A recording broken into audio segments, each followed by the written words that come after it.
Imagine a world where your entire future, your family's safety, and even your very life could vanish overnight. What if the grand castle you called home suddenly became a cage?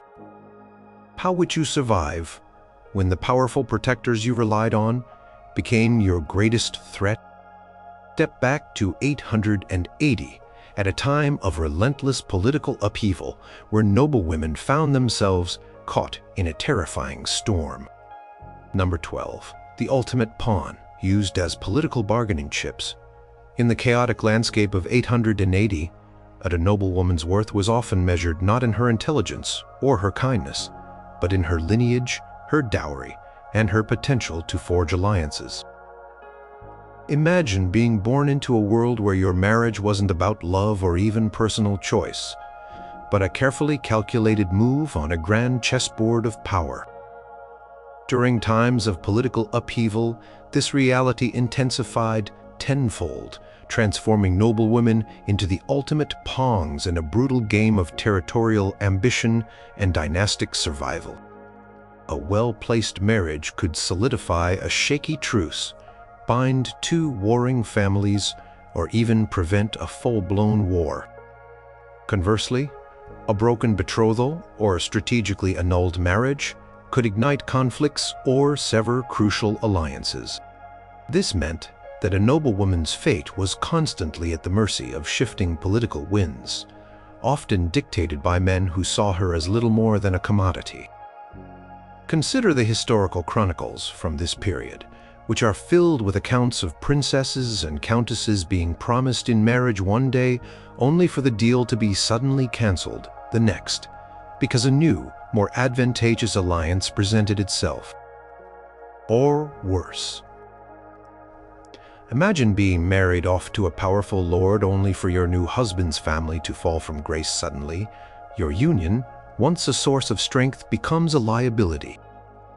Your new in-laws, now seen as enemies of the crown or the dominant faction, would be stripped of their lands and titles, and you, their new daughter-in-law, would find yourself in an impossible position. Would you be abandoned, sent back to your family, potentially bringing shame upon them? Or would you be kept a hostage to ensure your original family's good behavior? The possibilities were endless and terrifying, with no guarantees of safety or respect. One particularly harsh manifestation of this danger was the forced marriage to an enemy or a perceived inferior. If your family was defeated in a conflict, or if a new ruler sought to consolidate power, he might demand the hand of a prominent noblewoman from the losing side. This wasn't just about humiliation. It was a profound act of subjugation. Such a marriage would effectively neutralize any lingering opposition from her family, binding them through kinship to the new dominant power. The noblewoman herself would be forced to live with the man who had possibly killed her relatives or seized her ancestral lands. Her children, if any, would be born into this compromised lineage, forever tied to the conqueror. Ancient legal texts and personal letters from the period, though rare, sometimes hint at the deep despair felt by women trapped in such unions, their autonomy completely stripped away. They were expected to be dutiful wives, bear heirs, and embody the new uneasy peace, all while enduring profound personal trauma. Even for women who were fortunate enough to marry into stable, powerful families, the upheaval could still turn their marriages into political traps. If their husband suddenly changed allegiances, or if his loyalty was questioned by the reigning monarch, the noblewoman could find herself isolated and vulnerable. Her own family might disavow her to protect themselves, leaving her without a safe haven. She might be pressured to betray her husband, to provide intelligence to his enemies, or to denounce him publicly. Such pressures created unimaginable psychological burdens. Scholars analyzing the fragments of personal correspondence that survived the Carolingian era sometimes speak of the coded language used by noblewomen, hinting at the desperate tightropes they walked, trying to protect their families while navigating the treacherous waters of political intrigue. Their very existence was a negotiation, their personal desires utterly secondary to the larger game being played. The idea of love or partnership in marriage was a distant dream for many. Survival and loyalty were the primary concerns. Number 11. The silent disappearance, exile, and banishment. Imagine waking up one day to find that your home, your family, and your entire way of life have been snatched away from you. This wasn't a nightmare for noblewomen during the political upheavals of 880, and it was a very real threat in the form of exile and banishment.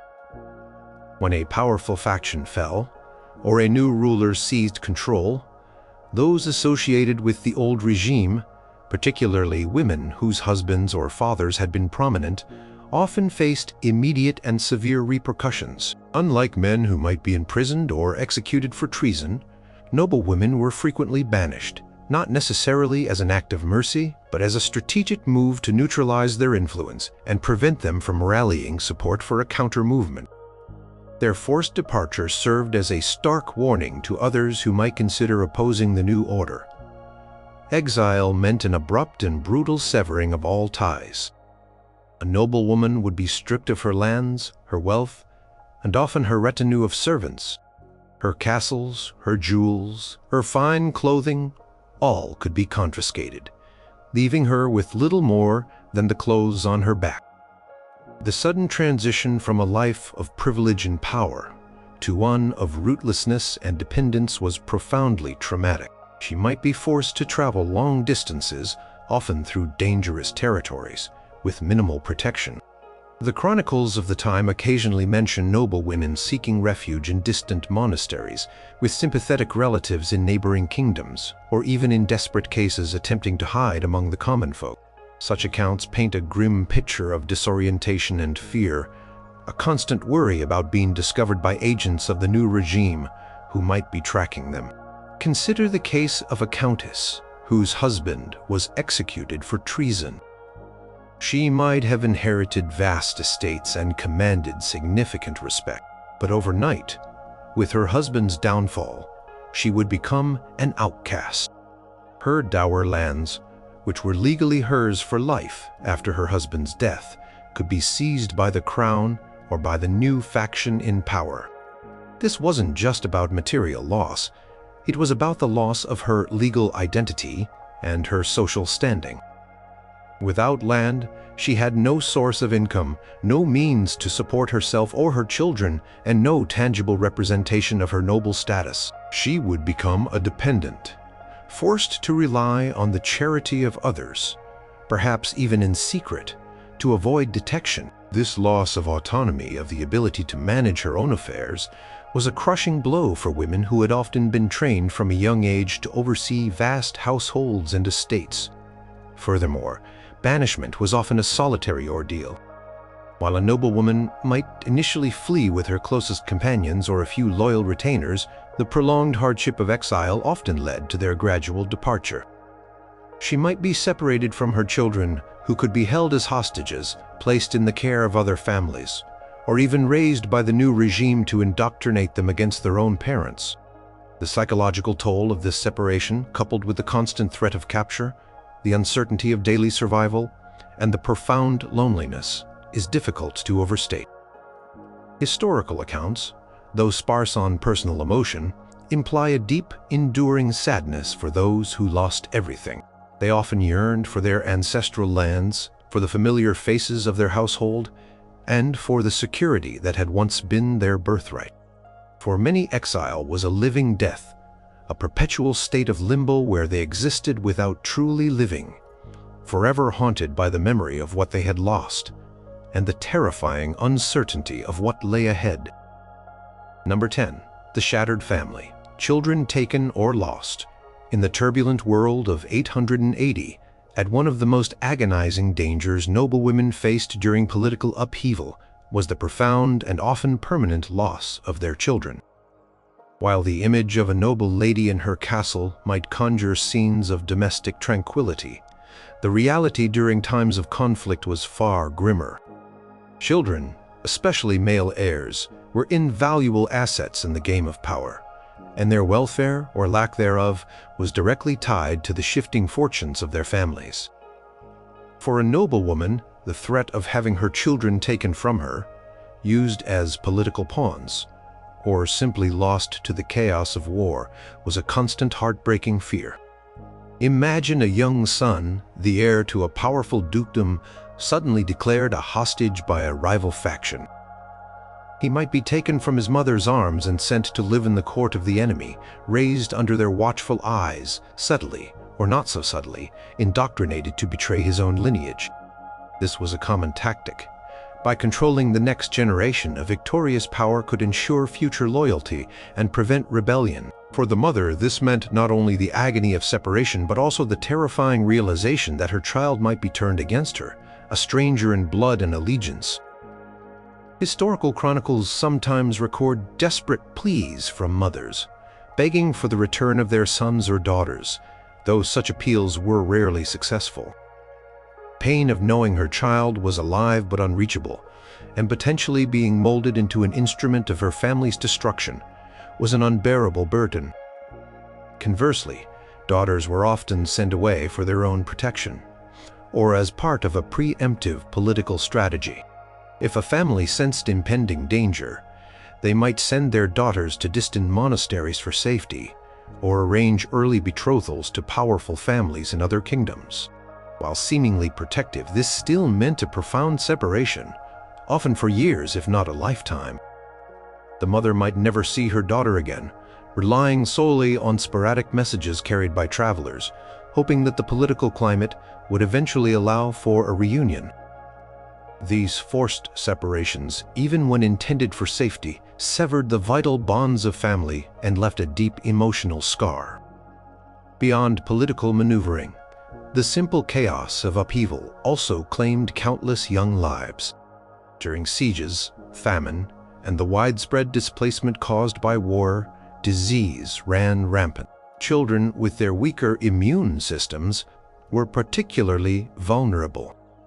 An outbreak of dysentery or smallpox, exacerbated by unsanitary conditions in crowded refugee camps or besieged castles, could decimate a family.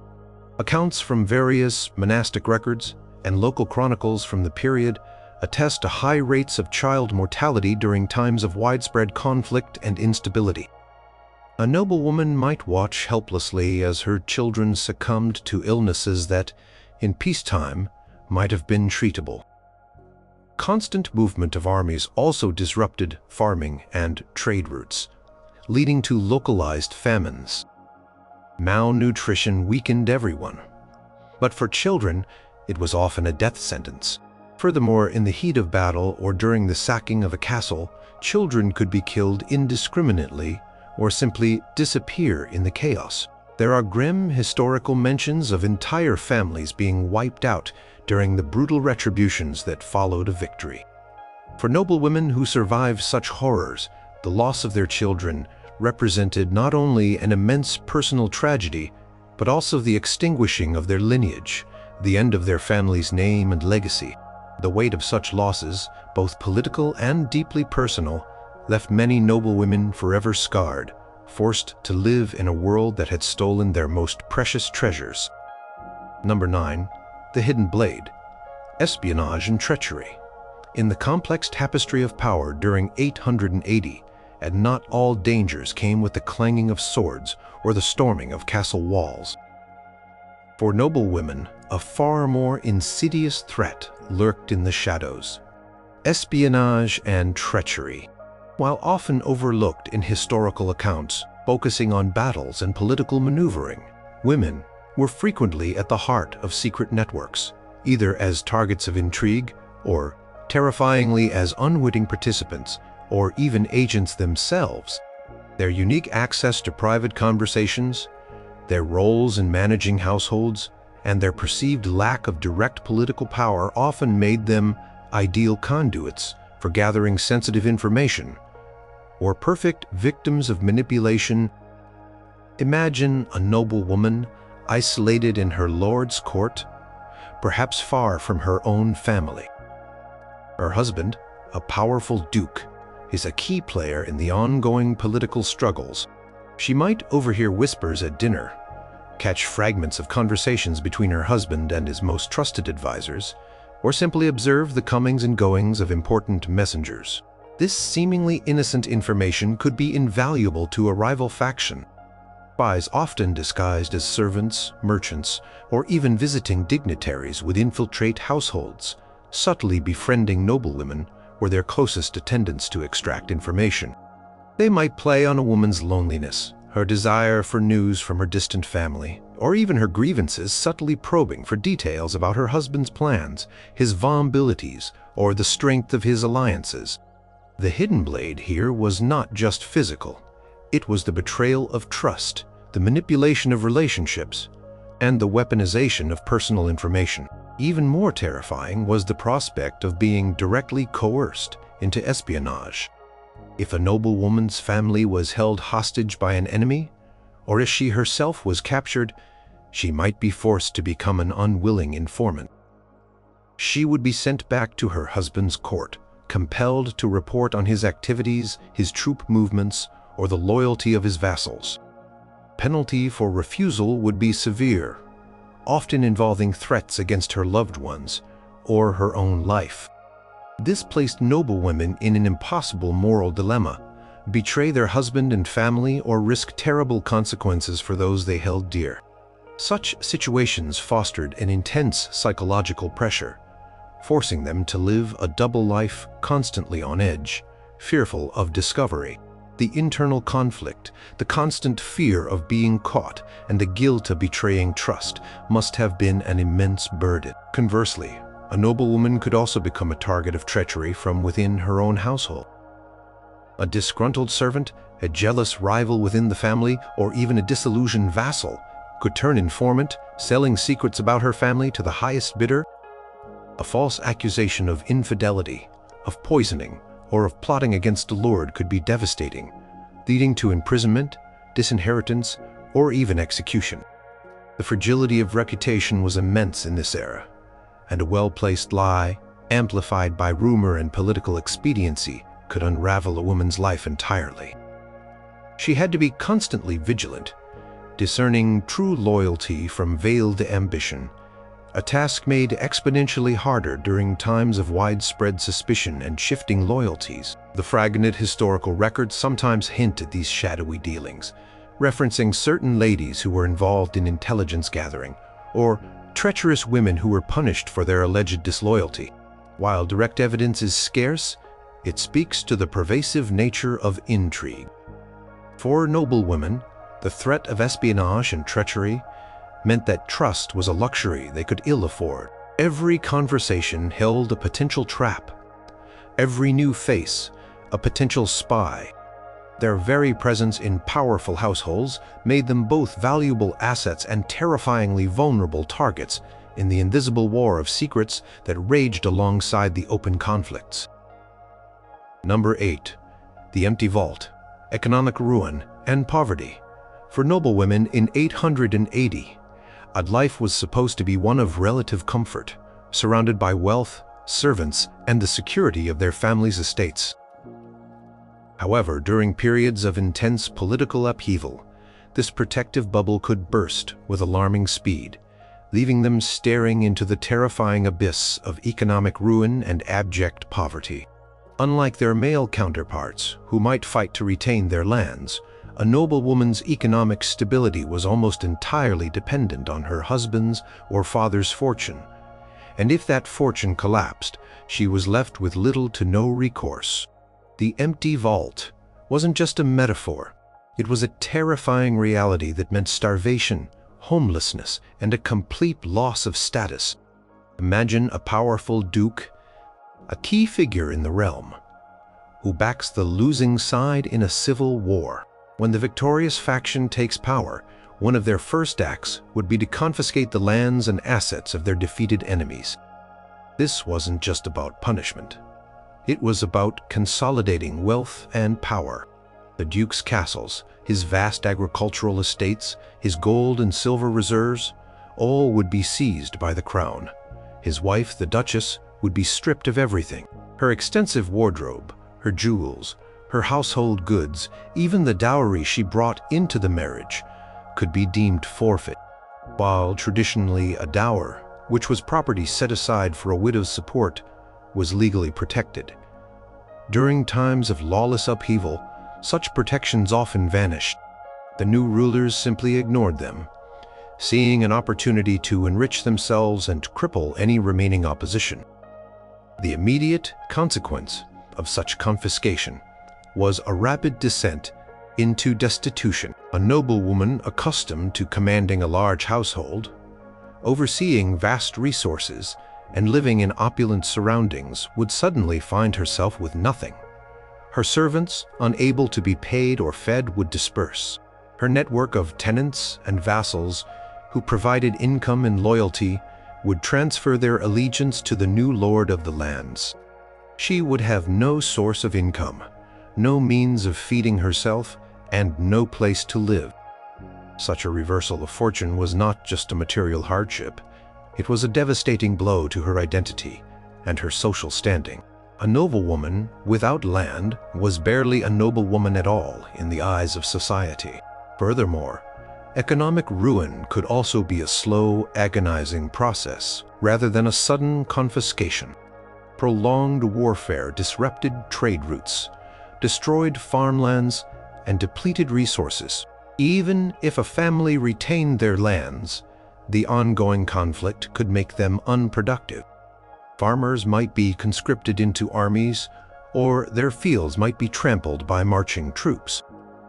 Raids and pillaging by roving bands of soldiers or desperate peasants would strip an estate bare. The ability to collect rents or taxes from tenants would vanish. For noblewomen managing their estates in the absence of their husbands, who were often away fighting, this presented an insurmountable challenge. They would struggle to feed their household, to maintain their defenses, and to prevent their resources from simply dwindling away. Constant need for food, for warmth, for basic necessities became an all-consuming struggle, replacing the concerns of courtly life with the grim realities of survival. Historical accounts, though usually focused on the political figures, sometimes allude to the impoverished state of families who had lost their power. There are mentions of noble widows or orphan daughters seeking refuge in monasteries, their once grand names now associated with charity rather than prosperity. Some, in desperation, might have been forced to marry men of far lower status, simply for the sake of survival, or to accept humiliating positions as dependent relatives in wealthier households. The empty vault represented not just a lack of money, but a complete dismantling of their lives, stripping away their dignity and leaving them profoundly vulnerable in a world where wealth was the ultimate shield. Number 7. The ravaged body. Assault and kidnapping beneath the grand narratives of kings and battles in 880. A terrifying and often unspoken danger lurked for noblewomen during times of political upheaval, the direct threat to their physical safety through assault and kidnapping. While chroniclers often glossed over such details, the reality for women caught in the chaos of war was brutally harsh.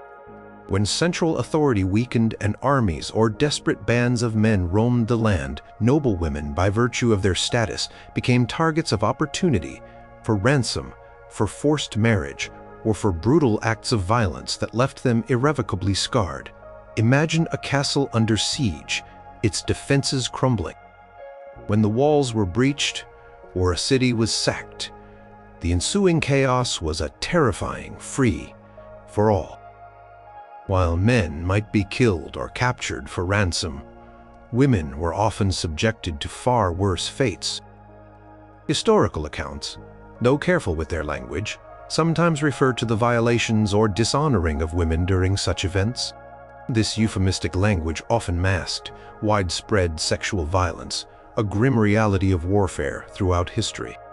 Conquerors and soldiers often viewed the women of the defeated side as spoils of war, their bodies becoming symbols of the victor's dominance and the loser's humiliation. For noblewomen whose honor and purity were inextricably linked to their family's reputation, Such assaults were not only physically traumatic but also socially annihilating, potentially destroying their future prospects and bringing immense shame upon their lineage. Trauma of such events would haunt them for the rest of their lives, a silent wound beneath their noble facade. Beyond direct assault during sieges, kidnapping for ransom was a lucrative and increasingly common practice during periods of fragmented authority. A noblewoman traveling with her retinue, or even residing in a seemingly secure manor house, could be targeted by ambitious lords, disillusioned vassals, or even simple bandit gangs. Her value lay in her lineage. Her father, her husband, or her brothers would likely pay a significant sum to secure her release. The process of capture itself could be terrifyingly violent, involving forced abduction, physical restraint, and rough treatment.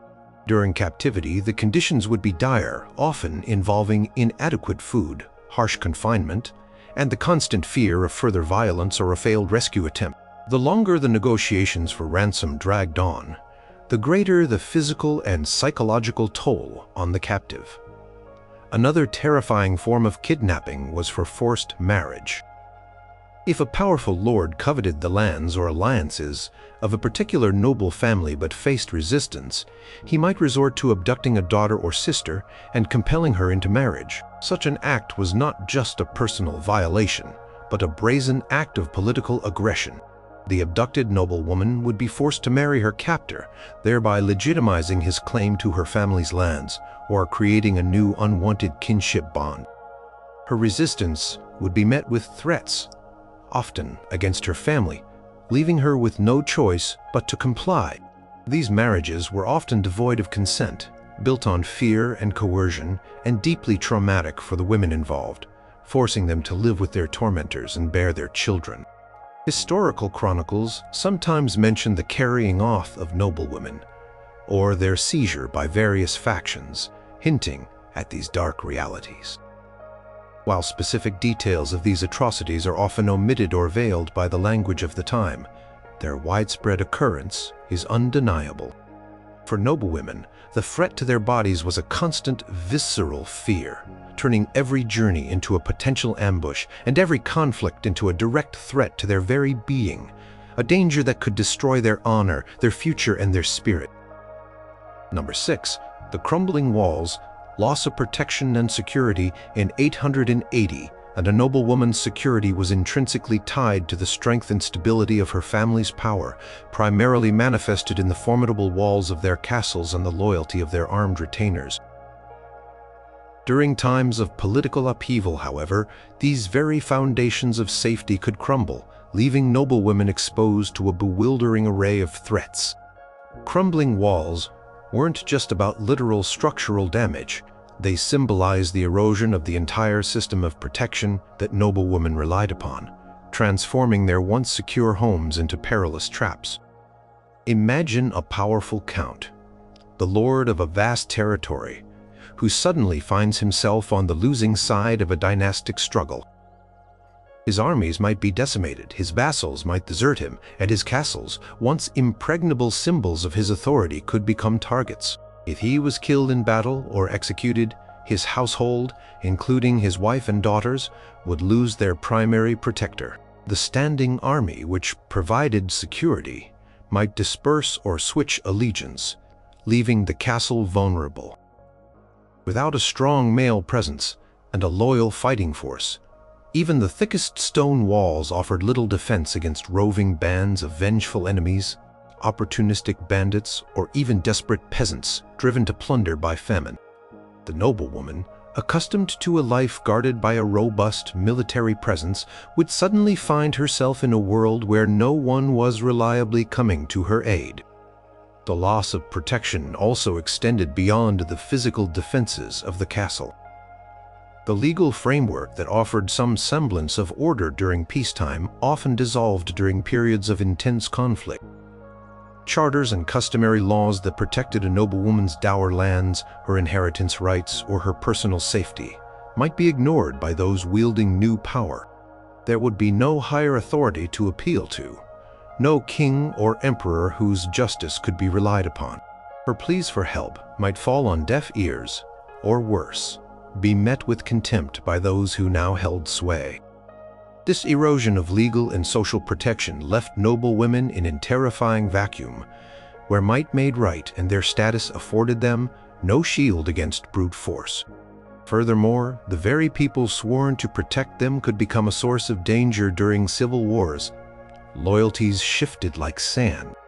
Captain of the guard, once faithful, might turn against his lord's family to curry favor with the new regime, or simply to enrich himself.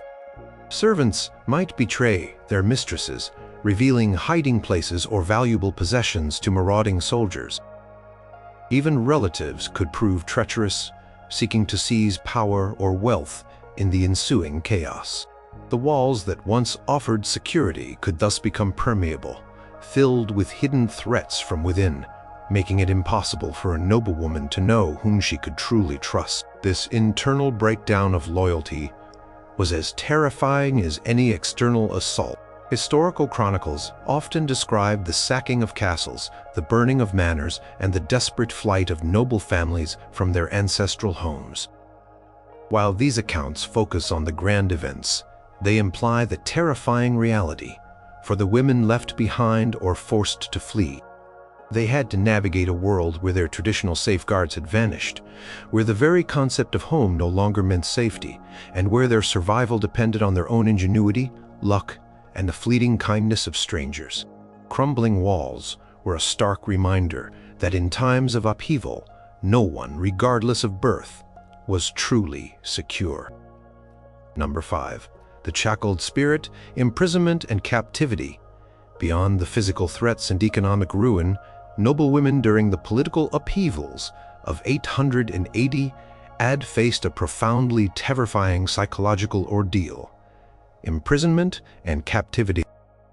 This wasn't always about being locked in a dank dungeon, though that certainly happened. Often it meant being held under house arrest, confined within the very walls that were once her sanctuary, or being taken as a political prisoner in a foreign stronghold. Regardless of the conditions, the essence was the same: the complete loss of freedom, the severing of connections, and a profound shackling of the spirit that could break even the strongest will. Imagine a powerful queen whose husband is defeated in battle. She might not be executed, but she would certainly be stripped of her power and influence. Instead, she could be confined to a remote castle, perhaps her own, but now under the watchful eyes of her enemy's guards. Her movements would be restricted, her correspondence monitored, and her access to the outside world severely limited. This was a sophisticated form of control, preventing her from rallying support for a counter-coup or becoming a symbolic figurehead for a rebellion. While she might not face immediate physical danger, the psychological torment of confinement, the constant surveillance, and the enforced idleness would be immense. Her once vibrant court would be gone, replaced by silence and the watchful presence of her captors. She would live in a gilded cage, her spirit slowly suffocated by the lack of purpose and the perpetual sense of being watched. For noblewomen who were less prominent but still politically significant, actual imprisonment in a cell was a real possibility. If her family was suspected of treason, or if she was deemed to know too much, she could be taken to a fortified tower or a monastic prison. Conditions would be harsh: cold, damp, isolated, with poor food and little light. Such confinement was not just about punishment. It was often about extracting information, breaking her will, or simply removing her from the political stage. The threat of torture, though perhaps not always carried out, would loom large, further eroding her mental resilience. Complete isolation, the deprivation of human connection, and the lack of any control over her own life would chip away at her sanity, leaving her vulnerable and deeply traumatized. Furthermore, noblewomen could be held as hostages, not necessarily in a prison, but as leverage in political negotiations. A daughter might be sent to the court of a rival lord ostensibly as a guest, but in reality she would be a hostage, ensuring her father's good behavior. Her captivity might involve living in luxury, but always under a watchful eye, never truly free to leave, marry, or make her own decisions. Her life would be a constant performance, attempting to maintain appearances while internally terrified, the uncertainty of her fate. Would she be returned, forced into an unwanted marriage, or simply held indefinitely? The historical chronicles, though often lacking in emotional detail, sometimes record the detention or custody of noble women, often for years. These terse entries speak volumes about the lived experience of these women. Their spirits, once accustomed to freedom, influence, and the warmth of family, were shackled by invisible chains of fear, uncertainty, and constant vigilance. For many, imprisonment was not just a temporary hardship. It was a soul-crushing experience that left indelible marks on their minds and hearts, even if their bodies eventually regained freedom. Number 4. The whispers of heresy. Religious accusation and persecution. In the late 9th century, in a world deeply intertwined with the Christian Church, a noblewoman's piety was not just a personal virtue. It was a public declaration of her moral standing and political allegiance. During times of political upheaval, however, this very piety could be weaponized against her, leading to the terrifying danger of religious accusation and persecution. The whispers of heresy could destroy a woman's reputation, strip her of her property, and even lead to her death, all under the guise of defending religious orthodoxy. Imagine a noble family that supports a losing faction in a civil war. While their political enemies might confiscate their lands and imprison the men, they could also target the women of the family through religious accusations. It was a cunning tactic. Rather than directly accusing a woman of treason, which might be difficult to prove, her opponents could accuse her of heresy, witchcraft, or unholy practices. These charges, often baseless, were incredibly difficult to refute in a society where religious belief was paramount and superstition was rife. A single accusation from a disgruntled servant, a rival, or even a politically motivated bishop could set in motion a devastating chain of events. The consequences of such accusations were dire. A noblewoman accused of heresy could be subjected to public humiliation, forced to wear penitential garments, or made to perform acts of public penance. Her spiritual purity, once a source of respect, would be irrevocably tainted. More severely, her lands and wealth, even those held in her own right, could be confiscated by the church or by the secular authorities, who would cleanse them of their unholy association. This meant financial ruin, mirroring the dangers of economic collapse, but with the added layer of spiritual condemnation. For women deeply devoted to their faith, this religious discrediting would be a profound psychological torment, feeling abandoned by God as well as by man. Furthermore, such accusations could lead to imprisonment, often in harsh monastic conditions, or even trials that were little more than kangaroo courts designed to confirm guilt. While formal inquisitions, as seen in later centuries, were not yet fully developed, bishops and local ecclesiastical courts wielded significant power. A noblewoman might be denied the right to speak in her own defense, or her testimony could be dismissed as the words of a heretic or a witch. The threat of excommunication, being cast out of the church and denied salvation, was a terrifying prospect, not just for the individual but for her entire family, who might be ostracized by their community. In extreme cases, accusations of witchcraft or serious heresy could lead to torture and even execution. Though less common for noblewomen than for commoners suspected of witchcraft, the mere possibility was enough to instill profound fear. The process was often opaque and terrifying, relying on confessions extracted under duress. The very notion of having one's spiritual life scrutinized and condemned by powerful religious figures, often in collusion with political enemies, was a unique and insidious danger. The whispers of heresy, once uttered, spread like wildfire, tainting a noblewoman's name and condemning her not just in this life, but in the afterlife, a terrifying prospect for devout individuals of the time. Number 3. The spreading scourge, disease and famine. while political upheaval in 880 AD conjures images of battles and sieges, a far more pervasive and indiscriminate killer lurked in the shadows, particularly for noblewomen, the spreading scourge of disease and famine. These natural disasters were not mere unfortunate coincidences. They were direct consequences of prolonged conflict, turning once prosperous regions into breeding grounds for epidemics and starvation. For noblewomen, often confined to castles or forced into displacement, the control they once had over their environment vanished, leaving them terrifyingly vulnerable to forces they could neither fight nor appease. Imagine a powerful kingdom plunged into civil war. Armies, constantly on the move, inadvertently became vectors for disease. Soldiers, often malnourished and living in unsanitary conditions, carried pathogens from one region to another. Diseases like dysentery, smallpox, influenza, and various fevers could sweep through camps and then into nearby towns and castles, decimating populations without regard for social status. For noblewomen, confined within their castle walls during a siege, sanitation would rapidly deteriorate, freshwater supplies could be cut off, and crowded conditions would create ideal environments for infections to spread. Medical knowledge at the time was rudimentary at best, and the ability to prevent or treat widespread illness was almost non-existent.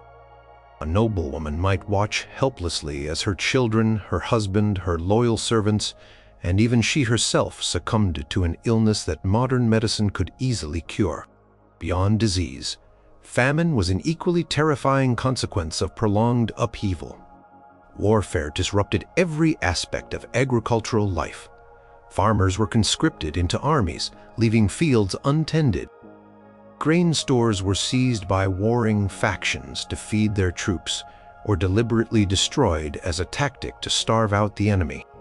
Trade routes, essential for transporting food from productive regions to those experiencing shortages, were cut off by blockades or made too dangerous by bandits. The result was widespread scarcity. For noblewomen accustomed to abundant food even during lean times, the reality of hunger was a shocking and terrifying prospect. They would see their food reserves dwindle, their staff grow weak from lack of sustenance, and their children cry from hunger. Chroniclers of the era, particularly monastic records, often detail the great hunger or pestilence that followed periods of intense political strife. These weren't isolated incidents but recurrent patterns. A noblewoman trying to manage her estate during such times would face an impossible task. She would struggle to feed her household, to pay her remaining laborers, and to maintain any semblance of order as desperate peasants, driven by starvation, might turn to looting. The social fabric would fray, and the traditional hierarchy of protection and provision would break down.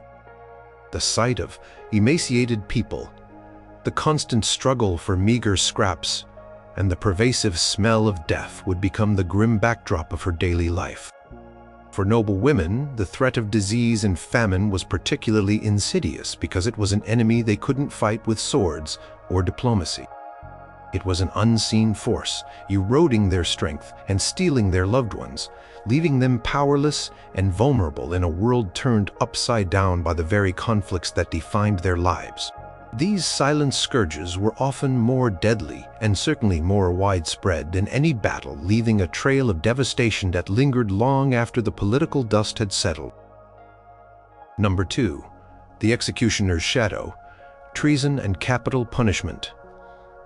In the ruthless political landscape of 880 AD, where power was constantly shifting and allegiances were fluid, a noblewoman's life could hang by a thread under the omnipresent executioner's shadow. The accusation of treason, whether real or fabricated, was perhaps the most direct and terrifying danger she faced, leading swiftly and brutally to capital punishment. While history often focuses on the male figures who faced the axe or the noose for political crimes, noblewomen were by no means immune to this ultimate penalty, particularly if they were perceived as threats to the new order or inconvenient symbols of the old. Imagine a powerful empress or a queen regent who wielded significant influence in her own right. If her husband's faction was overthrown, she would be seen not just as a grieving widow, but as a potential rallying point for resistance. Her lineage, her existing network of allies, and her symbolic power could make her a far greater threat than any male child. In such cases, the new rulers might decide that her continued existence, even in confinement, was too great a risk. An accusation of treason, perhaps of conspiring with the old guard or secretly communicating with exiles, would be swiftly brought against her. Such trials were often mere formalities, designed to legitimize a predetermined outcome. The evidence would be flimsy, the witnesses coerced, and the verdict a foregone conclusion. For less prominent noblewomen, the danger was still very real. If her father or husband was executed for treason, she might be seen as complicit, or her family might be deemed entirely corrupt. The new regime, seeking to completely eradicate any trace of the old, might extend its vengeance to the female members of the family, particularly if they were perceived to be strong-willed or had played any advisory role. The executioner's shadow fell not just on the accused, but on their entire lineage, signaling a definitive end to their power and influence. It was a brutal message to any potential sympathizers. Dissent would not be tolerated, and loyalty to the old ways would be met with death. The methods of execution varied, but they were always public and designed to instill fear. Beheading was common for nobility, seen as a more honorable death, but hanging or other more gruesome methods were also possible. The spectacle of a noblewoman, stripped of her dignity, marched to a scaffold, and publicly executed was a powerful display of the new ruler's absolute authority. It served as a grim reminder that even the highest birth offered no ultimate protection against the whims of a victorious power. For women who lived through such events, watching family members or friends being dragged to their deaths, the psychological scars would be profound and enduring. Constant awareness that she too could face such a fate for a perceived misstep, a whispered word, or a simple association would be a relentless source of terror. Historical chronicles, while not always dwelling on the grisly details, do record instances of noblewomen being put to death or suffering the ultimate penalty for their alleged involvement in political conspiracies. These sparse mentions speak to a reality where noble birth was a double-edged sword. It granted privileges in peacetime but could become a fatal vulnerability during the violent convulsions of political upheaval, casting every noblewoman under the chilling shadow of the executioner. Number 1. The living death, widowhood, and disinheritance. For a noblewoman in 880, at perhaps the most profound and insidious danger during political upheaval, a threat akin to a living death was the sudden onset of widowhood coupled with disinheritance. While the death of a husband was always a tragedy in times of stability, a widow often had a legal right to a dower, a portion of her husband's estate set aside for her lifetime support. She might even be allowed to manage her own properties and retain significant influence. During political chaos, however, these protections often evaporated, leaving her utterly exposed, stripped of status, wealth, and often her very identity. Imagine a powerful countess whose life was defined by her husband's standing and their joint control over vast territories. Her influence stemmed from her position as his wife, the mistress of his household, and the mother of his heirs. If her husband was killed in battle, executed for treason, or simply died unexpectedly amidst the political turmoil, her world would instantly collapse. In a time when a woman's legal standing was largely mediated through her male kin, her husband's death left a gaping void. She was no longer a wife, a position of power, but a widow, a term that often implied vulnerability and diminished status, particularly if her husband had been on the losing side of a conflict. The most devastating aspect was often the loss of her dower, and any rights to her husband's lands. While legal custom dictated that a widow should receive a dower during periods of lawless upheaval, the victorious faction or a greedy new ruler would simply ignore such protections. Her husband's estates would be confiscated, her wealth seized, and her personal possessions plundered. The legal documents granting her rights might be declared void or simply lost in the chaos. She would be disinherited, not just from her husband's property, but often from her own bridal dowry that she had brought into the marriage, which could also be seized as spoils of war or retribution. This wasn't just economic hardship. It was a profound stripping away of her identity, transforming her from a woman of property and influence into a destitute dependent. A disinherited widow faced a grim future. Without land or income, she had no means to support herself or her children. She would be forced to seek the charity of remaining relatives, if any were still alive, and willing to risk the wrath of the new regime by offering her shelter. She might be sent to a monastery, not as a choice for spiritual devotion, but as a forced retirement, effectively imprisoned within its walls and isolated from the world. Her children, if not already taken as hostages, might be separated from her, placed in the care of other families, or sent away for their own survival, leaving her utterly alone. The deep bonds of family, once a source of strength, could be severed by circumstance or by the brutal expediency of the new powers. The psychological toll of such a living death was immense. A noblewoman who had once commanded respect, managed large households, and perhaps even advised her husband would find herself utterly powerless and voiceless. Her future would be a terrifying blank, her past reduced to a memory of lost grandeur. Trauma of her husband's death, coupled with the systemic stripping away of every aspect of her former life, would leave her a shadow of her former self. Historical records, though brief, sometimes mention the destitute state of noble widows, or their retirement to a cloister, hinting at these profound reversals of fortune. For noblewomen in 880, the specter of widowhood and disinheritance was a chilling reminder that even the grandest life could be reduced to nothingness by the relentless forces of political upheaval.